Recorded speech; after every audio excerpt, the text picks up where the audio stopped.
नमस्कार दोस्तों, स्वागत है सुनसान रातें के नए एपिसोड में। आज की कहानी है फुसफुसाता जंगल। रात ठंडी थी। इलियास अपनी गाड़ी चला रहा था, लेकिन वह रास्ता खो चुका था। उसके फोन की बैटरी खत्म हो चुकी थी और जंगल के इस छोटे से रास्ते को उसने एक शॉर्टकट समझकर ले लिया था। लेकिन यह गलती थी, बहुत बड़ी गलती। जंगल के ऊंचे ऊंचे पेड़ अंधेरे में साए की तरह खड़े थे, जैसे किसी को घूर रहे हों।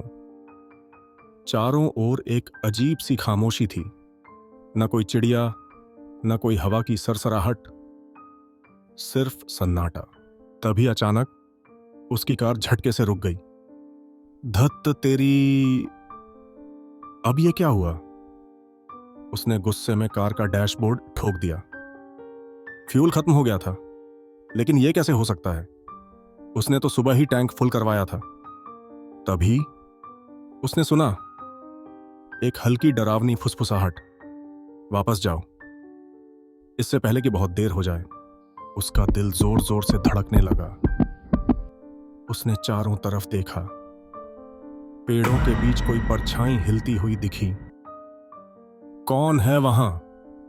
उसने घबराकर आवाज दी, लेकिन जवाब में सिर्फ वही सन्नाटा था। फिर अचानक वह आवाज और पास आई। कोई उसके ठीक पीछे खड़ा था। इलियास! वह बिजली की तरह घूम गया, लेकिन वहां कोई नहीं था। उसकी सांसें तेज हो गईं। कोई उसके कान में फुसफुसा रहा था, पर कोई दिख नहीं रहा था।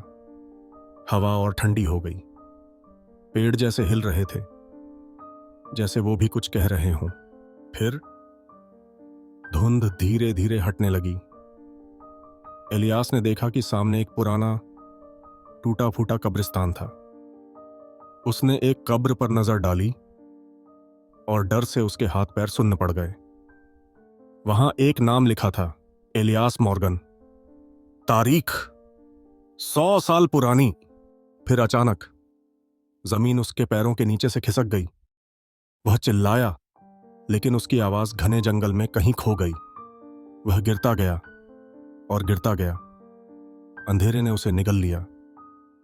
आखिरी आवाज जो उसने सुनी, एक डरावनी, शैतानी हंसी थी। अगले दिन गांव वालों ने उसकी कार को जंगल के रास्ते पर खड़ा पाया। कोई निशान नहीं, कोई सबूत नहीं कि वहां कोई था। लेकिन आज भी जब हवा चलती है तो जंगल से एक आवाज आती है, एक फुसफुसाहट जो सिर्फ एक ही नाम दोहराती है, इलियास इलियास। और तब से उस जंगल में जाने वाला कोई भी वापस नहीं लौटा। लेकिन अगर तुम ध्यान से सुनो, एक सर्द रात में जब हवा ठंडी हो और चारों ओर सन्नाटा हो, तो शायद तुम्हें भी वो फुसफुसाहट सुनाई दे, तुम्हारा नाम पुकारती हुई, तुम अब हमारे हो।